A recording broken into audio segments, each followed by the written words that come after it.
जय माता दी। मैं ऋतुषा वास्तु कंसल्टेंट। दोस्तों, आज मैं जिस विषय पे चर्चा करने जा रही हूँ वो हमारी प्रकृति है।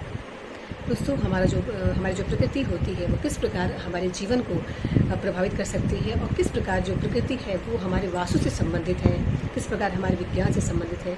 आज इस विषय पर ही मैं आपको कुछ जानकारी देने वाली हूँ। दोस्तों, ये जानकारी बेहद महत्वपूर्ण है क्योंकि इससे आपको काफ़ी लाभ और काफ़ी हानि दोनों हो सकती है।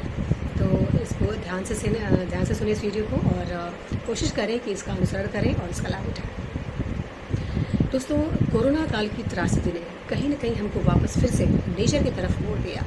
कहीं न कहीं हम एक बार फिर से आयुर्वेद की तरफ मुड़ गए, जो कि हमारी बहुत ही प्राचीन विद्या है और विज्ञान पर आधारित है और बेहद लाभकारी है। दोस्तों, हम जब भी अपना घर बनाते हैं तो कहीं न कहीं हम इतना अभ्यस्त हो चुके हैं एयर कंडीशनर आदि चीज़ों के कि हम नेचर से दूर होते जा रहे हैं।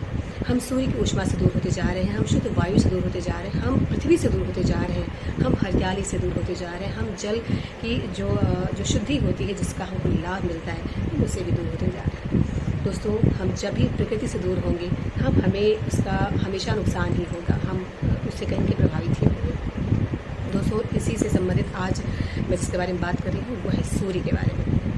दोस्तों, सूर्य पूर्व दिशा से उगता है, ये बात सभी लोग जानते हैं। यानी कि पूर्व जो दिशा होती है वो बेहद महत्वपूर्ण होती है। वास्तव में भी अक्सर ही कहा जाता है कि जो पूर्व दिशा होती है, अगर आपके मकान का जो मुख्य यानी मुख्य द्वार यदि पूर्व दिशा की तरफ है तो बेहद शुभकारी होता है। आखिर ऐसा क्यों होता है? दोस्तों, हम कई बार जानकारी कुछ चीज़ों की रखते तो हैं, मगर क्यों इसके पीछे जो कारण होता है हम उसकी गहराई में कभी जाने का प्रयास नहीं करते और यही हमसे गलती हो जाती है और आधी अधूरी जानकारी के साथ हम उतना लाभ नहीं उठा पाते वास्तु का जितना कि हमें उठाना चाहिए। दोस्तों, पूर्व दिशा से उगने वाले सूर्य की जो सोलर एनर्जी होती है जो कि 320 नैनोमीटर होती है वो बहुत ही ज़्यादा लाभकारी होती है। उससे हमारा जो स्वास्थ्य होता है, हमारे जो हेल्थ होती है वो बहुत अच्छी होती है। इसके अलावा और भी कई तरह से हम इसका लाभ उठाते हैं वास्तु में। दोस्तों, जिस घर में सूर्य की ऊष्मा का आवागमन ठीक प्रकार से यानी सुचारू रूप से नहीं होता है उस घर में कई तरह की समस्याएं होती हैं। हम इतना एयर कंडीशन के आदी होते जा रहे हैं दोस्तों कि हम अपने घर को बिल्कुल एक कैद खाना बना लेते हैं। हवा नहीं आती, धूप नहीं आती, दोस्तों ये नुकसान देता है। जिस भी घर में सूर्य की ऊष्मा का प्रवेश नहीं हो पाता है दोस्तों, उस घर में हृदय से संबंधित, आँखों से संबंधित, सिर से संबंधित समस्याएं होने की संभावना बहुत ज़्यादा बढ़ जाती है। दोस्तों, सोलर एनर्जी का बेनिफिट हम कई तरह से लेते हैं। ठीक इसी प्रकार दोस्तों, यदि आपके घर में सूर्य की ऊष्मा नहीं आती या फिर सूर्य की जो दिशा है यदि वो दूषित है तो आपके यहाँ अपयश की संभावना बढ़ जाती है, कलह केस की संभावना बढ़ जाती है, कहीं न कहीं कोर्ट केस मुकदमा जो कचहरी से संबंधित समस्याएं होती हैं उनकी समस्याएं भी बढ़ जाती हैं। दोस्तों, हम अच्छा करते हैं, अच्छी सोच के साथ अच्छा करते हैं, लेकिन हमें परिणाम अच्छा नहीं मिल पाता है। इसका एक बड़ा कारण होता है आपके घर में सूर्य दिशा की जो दिशा होती है पूर्व दिशा वो उसका दूषित होना, ये नुकसान देता है। इसके साथ दोस्तों, यदि आपका दक्षिण पूर्व दिशा यानी कि आग्नेय कोण अगर दूषित है तो ये भी आपको आपके जो नुकसान होते हैं उनको बढ़ा देता है। क्योंकि दोस्तों, जो आग्नेय कोण है वो अग्नि तत्व की दिशा होती है और वहाँ पे जब हम शौचालय बना लेते हैं तो इसका हमको नुकसान बहुत ज़्यादा मिलता है।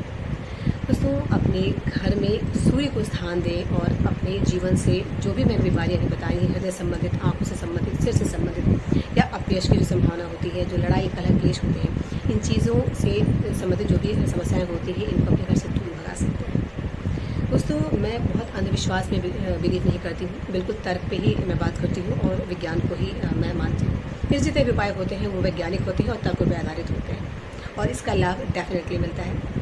जितने भी मेरे क्लाइंट्स हैं ज़्यादातर खुशी होते हैं। तो कहीं न कहीं आप अपने घर में इस बात का ध्यान रखें कि सुबह उठते ही कम से कम 9 से 10 बजे तक अपने घर में धूप को यानी कि सूर्य की ऊष्मा को आने का रास्ता प्रदान करें। इससे सिर्फ और सिर्फ आपको ही लाभ होगा। इसके अलावा दोस्तों, पूर्व की जो दिशा होती है उसको बिल्कुल साफ़ सुथरा रखें, उसको हल्का रखें। यदि अज्ञानतावश आपने साउथ ईस्ट में यानी कि आग्नेय कोण में उस आपने शौचालय बना लिया है तो उसको हमेशा साफ़ रखें। कोशिश करें कि वो ड्राई रहे और पानी का जो कलेक्शन होता है, पानी को हम कभी भी बाल्टी में एकत्र नहीं करें। अगर मजबूरी में आपने बना लिया है, आपको जानकारी नहीं थी, तो आप उसको ड्राई रखें, जैसे ना यूज़ करें और उसके बाद उसको बिल्कुल उसको वाइपर वगैरह करके उसको ड्राई रखें।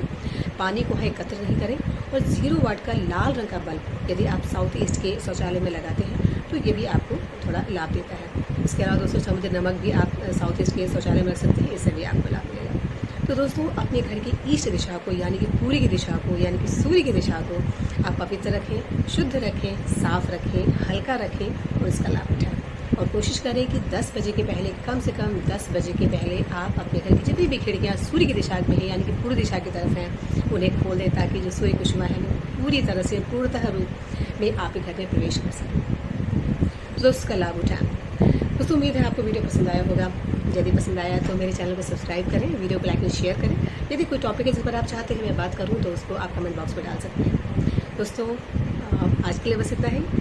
आने वाली वीडियो में एक नए टॉपिक साथ मैं फिर मिलती हूँ। तब तक के लिए स्वस्थ रहें, प्रसन्न रहें, मुस्कुराते रहें। जय माता।